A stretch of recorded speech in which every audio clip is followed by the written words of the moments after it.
요한일서 3장 1절 한 절만 같이 읽습니다. 시작. 보라, 아버지께서 하나님의 자녀라 일컬음을 받게 하셨는가. 우리가 그러하도다. 그러므로 세상이 우리를 알지 못함은 그를 알지 못함이니라. 아멘. 자리에 앉으시기 바랍니다. 여러분, 기독교 신앙에서 가장 중요한 개념 중에 하나가 관계입니다. 여러분, 관계를 잘 맺으면 우리가 행복한 삶을 살고, 관계를 잘못 맺으면은 불행한 인생을 살게 되는 것이죠. 그래서 성경에서 말씀하는 크가지 중요한 두 가지 관계가 있는데, 하나는 하나님과 나의 관계이고, 또 하나는 나와 다른 사람들과의 인간 관계입니다. 자, 이 중에서 무엇이 더 중요할까요? 하나님과 인간의 관계가 더 중요하겠죠. 바로 이 관계가 제대로 되어야 또 다른 사람들과의 관계도 우리가 제대로 맺을 수가 있어요. 하나님께서 이 하나님과 우리의 관계를 회복시켜 주시기 위해서 예수 그리스도를 이 땅에 인간의 몸으로 보내시고 또 십자가에서 죽으셨어요. 왜냐하면은 죄로 인해서 하나님과 우리의 관계가 단절되었기 때문에 그것을 회복할 수 있는 유일한 방법이 예수 그리스도의 십자가를 통해서 우리의 죄를 용서해 주시기 위한 것이죠. 자, 인간과 인간의 관계가 그럼 있는데, 여러분, 인간관계 속에서 가장 중요한 관계가 뭘까요? 인간관계 속에서, 부모와 자녀의 관계도 있고, 또 부부의 관계도 있고, 형제 간의 관계도 있고, 또 친구 관계도 있고, 이렇게 우리 교우들의 관계도 있고, 선후배 관계도 있고, 동문 관계도 있고, 이웃 관계도 있고, 많잖아요. 직장 동료의 관계도 있고, 많은 관계들이 있는데, 이 중에서도 가장 중요한 관계는 부모와 자식의 관계예요. 가장 기본적인 그런 인간관계가 부모와 자식의 관계입니다. 그래서 성경에 보면요, 하나님과 우리 믿는 자들의 관계를 종종 어디에 비유하냐면은 부모와 자녀의 관계에 비유를 해요. 우리 지난번에 제가 어머니날 설교를 할 때는 하나님께서 우리를 얼마나 어머니가 자녀를 사랑하는 것보다도 더 사랑하신다라는 걸 이사야 말씀을 통해서 말씀을 받잖아요. 하나님께서 우리를 하나님의 손바닥에 새기셨다라고 했어요. 근데 오늘은 이제 우리 아버지 날을 맞이해서 하나님의 아버지 되심, 아버지 하나님의 사랑에 대해서 여러분과 함께 말씀을 나누기 원합니다. 하나님은 우리 아버지가 됐어요. 우리가 기도할 때도 뭐라고 기도합니까? 하나님 아저씨라고 안 하죠. 아저씨라고. 하나님 아버지라고 하잖아요. 하나님이 아버지란 말이에요. 아버지이기 때문에 우리가 하나님 앞에 기도를 할 수가 있는 것입니다. 그래서 하나님이 아버지가 되신다라는 것은 우리를 죄에서 구원해 주실 뿐만 아니라 우리를 자녀 삼으셔서 하나님께서 우리를 돌보시고 또 우리와 아버지와 자녀로서의 친밀한 관계를 맺기 원하신다라는 거예요. 그래서 우리를 구원하신 다음에 그다음부터는 네 마음대로 살아. 너하고 나하고는 관계없어. 그게 아니라 아버지와 자녀의 관계를 맺어서 끝까지 우리를 사랑해 주신다라는 것이죠. 자, 우리가 한 가지 기억할 것은 뭐냐면은 요즘 세상에는 깨어진 가정들이 많아요. 결손 가정들이 많아요. 그러다 보니까 아버지가 아버지의 역할과 사명을 제대로 감당을 하지 못하는 그런 가정들이 많잖아요. 그래서 우리가 하나님 아버지를 이해할 때도 인간 아버지의 그런 모습을 가지고 하나님 아버지를 보면 안 돼요. 어떤 선교사님께서 선교지에서 하나님은 너희의 아버지와 같아 라고 그렇게 설교를 했더니만은 한 자매가 그렇게 이야기하더래요. 하나님이 만일 우리 아버지와 같으면은 나는 하나님을 절대 믿을 수 없습니다. 왜냐하면은 우리 아버지는 매일 술 먹고 집에 와서 우리 엄마를 두들겨 패고 또 심지어는 딸까지도 이 성추행을 한 그런 아버지입니다. 그러니까 절대로 믿을 수 없어요. 그래서 그런 아버지라면 나는 하나님 아버지 원치 않습니다. 우리가 잘못된 인간 아버지의 이미지로 인해서 하나님 아버지를 오해를 하면 안 되죠. 하나님 아버지는 어떤 하나님이냐? 완벽하신 하나님, 완벽하신 인간 아버지와는 달리 완벽하신 하나님이세요. 자, 오늘 우리가 함께 읽은 본문에서 본문에 보면은 이렇게 시작합니다. 보라 이렇게 시작해서 see. 보라는 것은 어떤 의미입니까? 귀를 기울여라. 중요성을 강조하는 거예요. 보라. 이 말씀은 중요한 것이다. 보라. 그러면서 하나님 아버지의 사랑에 대해서 이야기하는 것을 볼 수가 있습니다. 오늘 본문을 통해서 우리가 하나님의 아버지의 사랑이 무엇인지 또는 그 사랑을 받은 우리가 어떤 삶을 살아야 되는지 함께 말씀을 나누기를 원합니다. 첫 번째 오늘 본문에서 발견할 수 있는 것은요, 하나님 아버지의 위대한 사랑이에요. 오늘 본문에 보라, 아버지께서 어떠한 사랑을 우리에게 베푸사, 어떠한 사랑을 우리에게 베푸셨는가를 알아야 된다는 것이죠. 여기서 어떠한 사랑이라는 표현이 그 헬라어로는 포타펜 아가펜이라는 표현인데, 이 말은 얼마나 놀라운 사랑인가, 도저히 그 가늠할 수가 없는 그런 사랑을 하나님께서 우리에게 주셨다라는 거예요. 여기 사용된 그 사랑이라는 단어가 어떤 단어냐면 아가페라는 단어예요. 아가페. 여러분 성경에는 이제 헬라어에는 사랑을 표현하는 여러 단어들이 있는데 그 중에서도 이 아가페라는 단어는요 특징이 있어요. 어떤 특징이냐면은 무조건적인 사랑이고 희생적인 사랑이에요. 그래서 이 하나님의 사랑을 이야기할 때는 항상 이 아가페라는 단어가 사용이 됩니다. 이 하나님의 아가페 사랑이 가장 잘 드러난 사건이 무엇일까요? 예수 그리스도의 십자가 사건이죠. 하나님은 인류가 시작될 때부터 아담으로부터 예수님이 재림하실 때까지 우리를 한 번도 사랑하지 않는 순간이 없어요. 그런데 하나님의 사랑이 가장 잘 표현된 사건, 하나님의 사랑의 절정이 뭐냐면은 예수 그리스도의 십자가란 말이에요. 이 예수 그리스도의 십자가가 바로 무조건적이고 또 희생적인 하나님 아버지의 사랑을 우리한테 가장 잘 보여주는 사건입니다. 자, 그래서 첫 번째 이제 이 아가페 사랑의 특징은 무조건적인 사랑이에요. 여러분 인간들의 사랑은요 대부분 조건적인 사랑이에요. 네가 어떤 자격과 조건을 갖추면 내가 너를 사랑하겠다. 심지어는 부모와 자식 간에도 그럴 때가 많잖아요.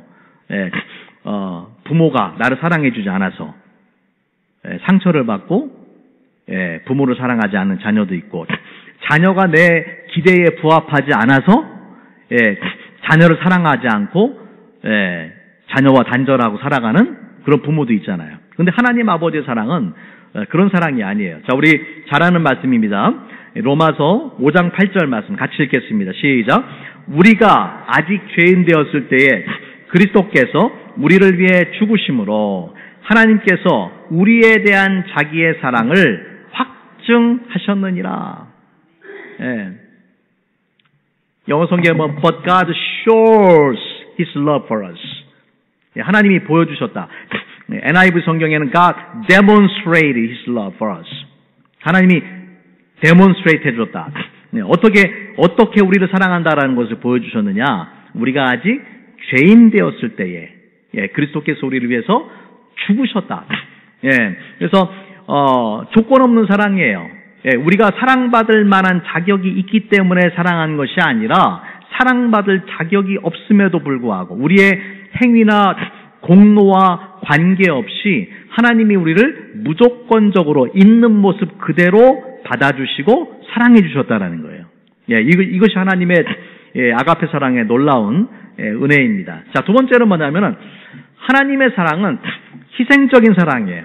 하나님은 우리한테 말로만 내가 너희를 사랑한다 라고 말씀하시지 아니하시고 독생자 예수 그리스도를 그 생명을 우리를 위해서 내어주셨습니다. 우리가 잘 아는 요한복음 3장 16절 말씀 같이 읽겠습니다. 시작. 하나님이 세상을 이처럼 사랑하사 독생자를 주셨으니 이는 그를 믿는 자마다 멸망하지 않고 영생을 얻게 하려 하심이니라. 하나님이 세상을 어떻게 사랑했느냐? God so loved the world. 하나님이 세상을 이처럼 사랑했다. 어떻게 사랑했느냐? 독생자를 주시기까지 사랑했다라는 거예요. 하나님의 사랑의 절정이 바로 예수 그리스도의 십자가다. 그래서 우리가 이 세상에서 부모도요, 자녀를 사랑하기 때문에 무엇이든지 내어주기를 원합니다. 희생하기를 원합니다. 그런데 하나님의 사랑은 우리가 상상하는 것보다도 훨씬 더 위대한 사랑이에요. 얼마만큼 사랑하시느냐? 예수 그리스도의 하나님의 독생자의 생명을 내어주시기까지 사랑하신다. 여러분, 이거는요, 상상도 할 수 없는 사랑이에요. 여러분, 이 사랑이 믿어지세요? 여러분, 이 사랑이 그냥 쉽게 믿어지면 안 돼요. 죄송하지만 이 사랑이 쉽게 믿어질 수가 없어요. 저는 그게 믿어지지 않더라고요, 처음에는. 하나님이 창조주고 전지하고 위대하신 하나님인데 왜 나를 사랑해서 나를 위해서 그 독생자의 생명을 대신 내어줘요? 그게 어떻게 이해가 돼요? 이해가 안 되는 게 정상 아니에요? 그냥 믿어진다라는 거는요, 믿는다라는 게 놀라운 거예요, 이거를. 믿게 하시는 분도 하나님이세요. 여러분 마음에 감동을 주셔서 이거를 믿게 하시는 분도 하나님이세요. 믿을 수 없는 스토리. 하지만 성경 전체를 읽고 묵상하고 또 이 예수 그리스도의 십자가 사건 앞에서 우리가 딱 맞닥뜨렸을 때에 이것이 믿어져야 되는 거예요. 이것이 믿어져야 내가 죄사함 받고 하나님의 자녀가 되는 거예요. 이것이 믿어지지 않으면 평생을 교회를 다녀도 아무 소용이 없는 거예요. 여러분, 이것이 믿어지지 않으면 몸부림치면서 기도하셔야 돼요. 성경을 붙잡고 씨름하셔야 돼요. 그러다 보면은 어느 순간 이게 딱 믿어지고 감동이 되는 순간이 온단 말이에요. 하나님 앞에 내 죄를 정말 고백하고 눈물 흘리면서 고백하고 또 하나님의 사랑이 그 물결처럼 막 밀려와가지고 감동이 되고 하나님의 사랑 앞에 눈물 펑펑 흘리면서 기도하는 순간이 온단 말이에요. 이런 경험들을 여러분이 다 하셔야 돼요. 우리가 공동체적으로 하나님을 만나는 예배의 자리도 중요하지만은 여러분이 개인적으로 하나님 앞에 십자가 앞에서 서서 하나님께서 나를 얼마나 나 같은 죄인 사랑하시는지를 경험을 하셔야 돼요. 그래야 우리가 흔들림 없는 그런 믿음을 가지고 살 수 있게 됩니다.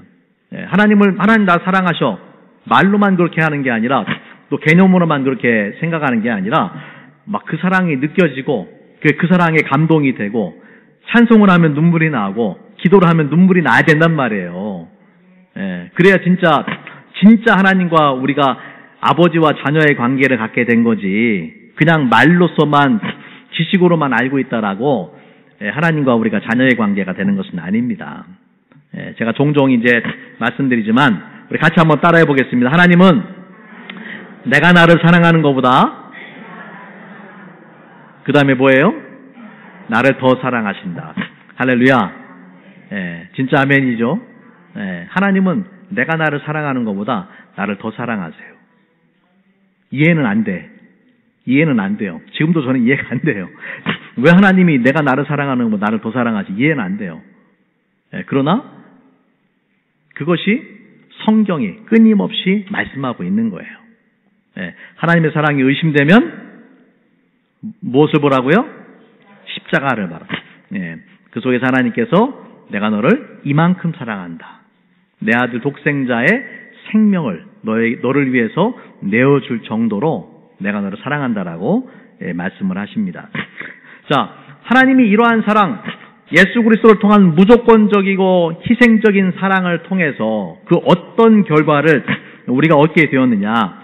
오늘 요한일서 3장 1절 말씀해 보니까 어떤 사랑을 우리에게 베푸사 하나님의 자녀라 일컬음을 받게 하셨는가. 하나님의 사랑의 결과가 무엇입니까? 우리가 하나님의 자녀가 되었다라는 것입니다. 하나님의 자녀가 되었어요. 우리를 단순히 우리의 죄만 용서해 주신 것이 아니라 우리의 죄만 용서해 주신 것도 위대한 사랑이잖아요. 그죠? 우리의 죄만 용서해 주신 것도 감사한데 거기서 그치는 것이 아니라 우리를 하나님의 가족으로 하나님의 자녀로 삼아 주셨다. 우리를 입양해 주셨다라는 거예요. 예, 마치 우리 6.25 때에 손양은 목사님이 자기 두 아들을 죽인 공산당원을 그 죄를 용서해 주었을 뿐만 아니라 그 공산당원 청년을 자기 양자로 삼았잖아요. 예, 그랬던 것처럼 하나님께서 우리의 죄를 용서해 주실 뿐만 아니라 우리를 하나님의 자녀로 삼아 주셨어요. 예, 그래서 로마서 8장 15절 말씀에 보면은 너희는 다시 무서워하는 종의 영을 받지 아니하고 양자의 영을 받았으므로 우리가 하나님을 뭐라고 부릅니까? 아바 아버지라고 부르짖느니라. 예, 아바 아버지. 아바라는 표현은 아빠라는 표현. 아빠. 예, 친밀하게 하나님을 우리가 두려움 없이 아버지라고 아빠라고 부를 수 있는 그런 친밀한 사랑의 관계를 우리에게 허락해 주셨다라는 것입니다. 여러분, 하나님께서 우리 아버지가 되신다라는 것은 놀라운 그런 특권과 축복을 의미하는 거예요. 예, 여러분 가정에서 아버지가 어떤 역할을 합니까? 아버지가 어떤 역할을 해요? 예? 돈 벌어오고, 예, 공급해주는 거, 그죠? 자, 우리 가정의 필요를 공급해주고, 또 뭐를 해요? 예. 예, 집안의 기둥이 되고, 예. 예? 돈 갖다 주고, 아까 했잖아요. 돈 갖다 주고. 예? 보호자, 예. 보호해주고, 필요한 것을 공급해주고, 또, 가정을 이끌어가는, 그런 역할을 하는 게 가장 아니에요? 하나님 아버지도 마찬가지. 하나님께서 우리 아버지가 되신다라는 것은 하나님이 공급해 주시고 우리를 보호해 주시고 우리를 인도해 주신다라는 것을 의미합니다. 또 뿐만 아니라 하나님은요 아버지로서 우리를 늘 궁일이 여기시는 마음이 있어요. 불쌍히 여기시는 그런 마음이 있어요. 그래서 시편 말씀에 보면은 시편 103편 12절부터 14절 말씀해 보니까 이렇게 말씀을 합니다. 동이 서에서 먼 것 같이 우리의 죄가를 우리에게서 멀리 옮기셨으며 아비가 자식을 불쌍히 여김같이 여호와께서 자기를 경외하는 자들을 어떻게 여기세요? 불쌍히 여기시나니 이는 저가 우리의 체질을 아시며 우리가 진토임을 기억하심이로다. 여러분, 우리가 하나님의 자녀로서 완벽한 삶을 살아갈 수 있는 사람은 아무도 없어요. 우리는 다 부족하고 연약한 사람들이에요. 그런데 우리가 부족하고 연약하다고 해서 하나님께서 우리를 내치시는 게 아니란 말이에요. 그럼에도 불구하고 우리를 더 어떻게 여기신다고요? 불쌍하게 여기신다. 궁일히 여기신다. 여러분, 이것이 바로 우리가 부족하고 연약함에도 불구하고 하나님 앞에 당당히 나아갈 수 있는 이유입니다. 하나님께서는 우리가 완벽한 삶을 살리라고 기대하지를 않으세요. 그래서 우리가 하나님께서 아버지이기 때문에 우리 연약함과 죄를 가지고도 하나님 앞에 나오고 또 솔직하게 고백하고 또 하나님의 용서를 구할 수가 있는 것이죠. 우리가 때때로 죄를 범할 때도 있고 또 하나님을 떠날 때도 있고 그렇지만은 언제든지 하나님의 품에 올 수 있는 그런 자격이 우리한테 주어지게 되는 것입니다. 우리 잘 아는 누가복음 15장에 보면 탕자의 비유가 나오잖아요. 그 탕자가 아버지 재산을 요구합니다. 나에게 줄 몫을 미리 달라고 해서 그 돈을 받아가지고 도시에 가가지고 허랑방탕하게 막 사용하는 거예요. 사치를 하고 또 죄악을 즐기면서 다 사용했어요. 모든 것을 다 쓰고 난 다음에 갈 곳이 없는 거예요. 홈리스가 돼버렸어요. 어떻게 합니까?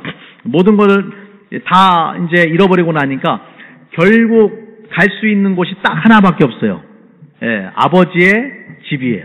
아버지의 품밖에 없어요. 그래서 부끄럽고 염치가 없지만 그럼에도 불구하고 갈 수 있는 곳이 의지할 곳이 아버지밖에 없으니까 아버지께로 가기로 결정합니다.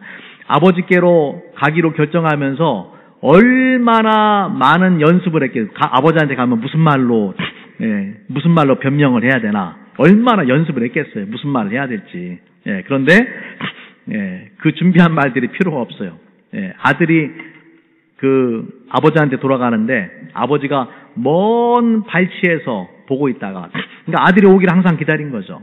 예, 기다리고 있다가 저 먼 발치에서 아들이 오는 것을 보고서 달려가서 껴안고, 예, 볼에다가 입을 맞추고 더러운 옷을 다 벗기고 깨끗한 옷을 신겨주고, 예, 신발도 없었는데 신을 끼워주고, 예, 손에 가락지를 끼워주고 송아지를 잡아가지고 큰 잔치를 벌이는 거예요. 아들이 할 말이 아무것도 없어요. 예, 왜냐하면은 아버지가 아들이 돌아오기를 항상 기다리고 있었기 때문에. 예, 여러분, 이것이 예, 아버지 하나님의 놀라운 사랑입니다. 예, 언제나 우리가 기댈 수 있는 품이 바로 아버지 하나님의 품입니다.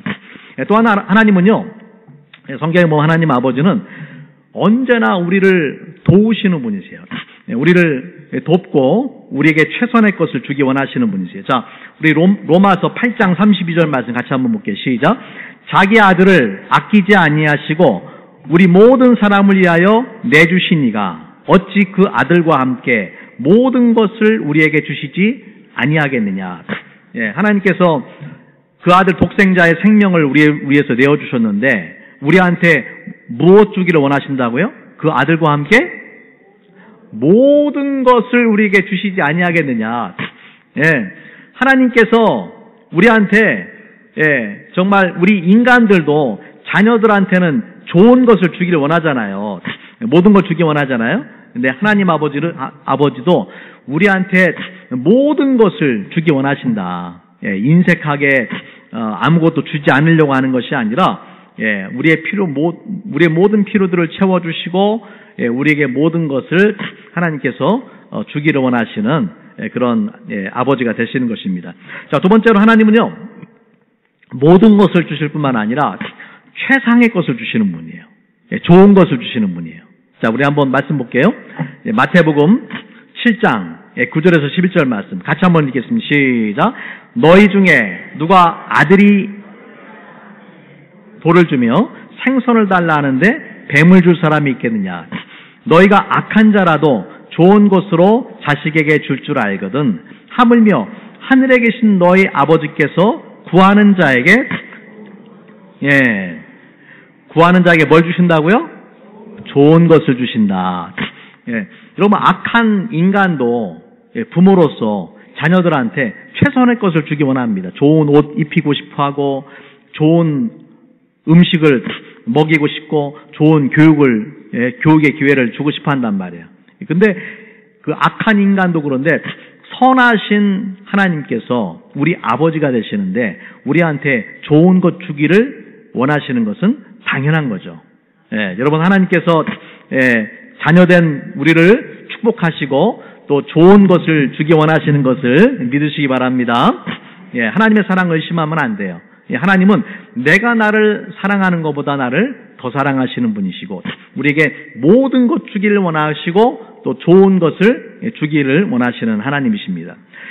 자, 미국에 그 릭 호이트라는 청년이 있었어요.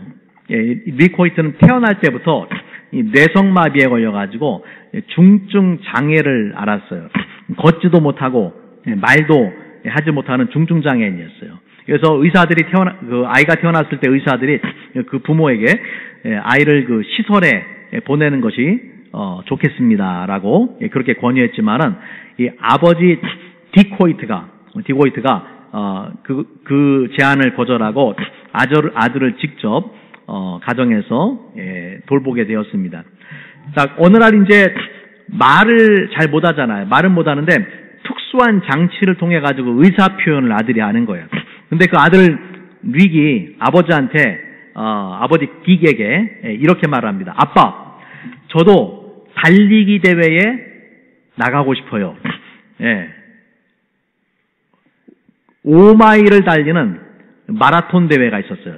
근데 그 마라톤 대회에 달리고 싶다라는 거예요. 그 아들이. 그러니까 아버지가 고민이 됐죠. 아들은 달릴 수가 없잖아요. 예. 근데 아버지도 나이가 있고, 예, 그렇지만은, 예, 아들을 위해서 그 아버지가 결정을 합니다. 어떤 결정을 하냐면, 아들을 휠체어에 태우고, 아버지가 5마일 자선 마라톤 대회를 달리는 거예요. 예. 그래서 그 대회를 잘 마쳤어요. 예. 그 대회를 마치고 나서 아들 릭이 아버지 딕에게 이렇게 말했습니다. 아빠, 나는 내가 달릴 때에 내가 장애인이 아닌 것 같았어요. 이 말에 아버지가 눈물을 흘려요. 내 아들이, 평생 장애를 가진 이 아들이, 달리는 그 순간에 나는 장애가 없다라고 느꼈어요. 라는 말을 듣고서, 눈물을 흘려요. 예, 그래서 이 아버지가, 아버지 딕과 아버지 또 아들 그 릭이 팀을 만들어서, 팀 호이트라는, 라스네임이 호이트니까, 호이트라는 이름으로 그때부터 달리기를 시작합니다. 예, 보스턴 마라톤 대회를 포함을 해서 1000회 이상의 마라톤을 뛰고요. 예, 그 다음에 6번을 철인 3종 경기에 참가를 했습니다. 철인 3종 경기는 뭐냐면 수영과 자전거와 마라톤을 다 하는 거거든요. 예, 수영을 할 때는 아들을 보트에 태우고 아버지가 수영을 하고, 예, 자전거는 앞자리에 아들을 앉히고 아버지가 자전거를 타고, 마라톤을 할 때는 휠체어에 아들을 앉히고 아버지가 마라톤을 하면 달린 거예요. 예, 그래서 이 이야기가 정말 이 감동적인, 많은 사람에게 감동을 준 그런 이야기로 알려져 있습니다. 하나님 아버지의 사랑이에요. 저와 여러분을 향한 하나님의 아버지의 사랑입니다. 그 아들이 보통 이런 중증장애를 가지고 있으면 오래 살지를 못해요. 그런데 그 릭이 아버지가 죽은 다음에 한 2, 3년 있다가 죽었는데 61세인가 2세를 살았어요. 예, 뇌성마비 환자로서는 굉장히 특이한 케이스. 왜 그렇겠어요? 이런 아버지의 놀라운 사랑을 경험하면서 살았기 때문에 그렇게 오래 살 수 있었던 것이죠. 여러분, 때로 우리가 이 땅에 살아가면서 너무나 연약해서 혼자 일어설 수도 없고 또 인생이라는 경주를 완주할 수 있는 힘이 없을 때가 있어요. 그러나 기억하십시오. 하나님 아버지께서 여러분과 늘 함께 하십니다. 그 하나님께서 여러분 곁에서 여러분을 응원하시고 또 여러분의 손을 잡고 달려가십니다. 이사야 41장 10절 이렇게 말씀을 합니다. 두려워하지 말아라. 내가 너와 함께함이라. 놀라지 말라. 나는 너의 하나님이 됨이라. 내가 너를 굳세게 하리라. 참으로 너를 도와주리라. 참으로 나의 의로운 오른손으로 너를 붙들리라. 하나님께서 우리가 넘어질 때 다시 일으켜 세워주시고, 우리가 뛰지 못할 때 우리를 안아주시고, 우리가 달릴 수 없을 때에 우리를 대신하여 달려주시는 분이 하나님이세요. 여러분, 우리 인생에 지치고 힘들고 어려울 때에 이 아버지 하나님 앞에 나오시기를 바랍니다. 때로는 너무나 힘들고 어려워서 지치고 힘들어서 기도할 힘도 없을 때도 있어요. 여러분 그렇지 않습니까? 여러분 그럴 때는 어떻게 기도하시겠어요? 그냥 아무 설명이 필요 없어요. 아버지를 부르세요. 아버지. 아버지 하면서 그냥 간절하게 기도하세요. 그것만으로 충분해요. 하나님께서 여러분의 형편과 사정을 다 알고 계세요. 아버지의 이름을 부르는 것만으로도 충분한 기도가 돼요. 그렇기 때문에 우리가 하나님 아버지의 이름을 부를 때 하나님 아버지의 그 임재와 하나님의 사랑을 우리가 경험하면서 살아갈 수가 있습니다. 스스로 혼자서 무거운 짐을 다 지고 살아가려고 발버둥 치지 말고 저와 여러분이 내가 나를 사랑하는 것보다 나를 더 사랑하신 하나님, 여러분 세상을 창조하신 전지전능하신 하나님, 그 하나님이 나의 아버지가 되신다라는 것이 얼마나 놀라운 축복입니까? 그 하나님을 붙잡고 주님의 손을 붙잡고 남은 인생을 살아갈 수 있길 바랍니다. 같이 기도하겠습니다. 사랑과 은혜가 풍성한 주님, 우리를 무조건적이고 희생적인 사랑으로 사랑해 주심을 감사합니다. 십자가 보혈의 은혜로 우리를 죄에서 용서해 주시고 우리를 거룩하고 존귀한 하나님의 자녀 삼아 주셔서 감사합니다. 뿐만 아니라 우리가 하나님을 아버지라고 부를 수 있는 자녀의 놀라운 축복과 특권을 우리에게 허락해 주심을 인해서 감사합니다. 우리의 남은 인생 아버지 하나님을 믿고 바라보고 의지하고 아버지의 손을 붙잡고 우리 남은 인생의 경주를 잘 완주해 갈 수 있도록 하나님들 함께하여 주시옵소서. 하나님의 사랑을 기억하고 감사하고 또 그 사랑에 합당한 또한 삶을 살아갈 수 있도록 주께서 은혜 베풀어 주시옵소서. 우리 주 예수 그리스도의 이름으로 기도합니다.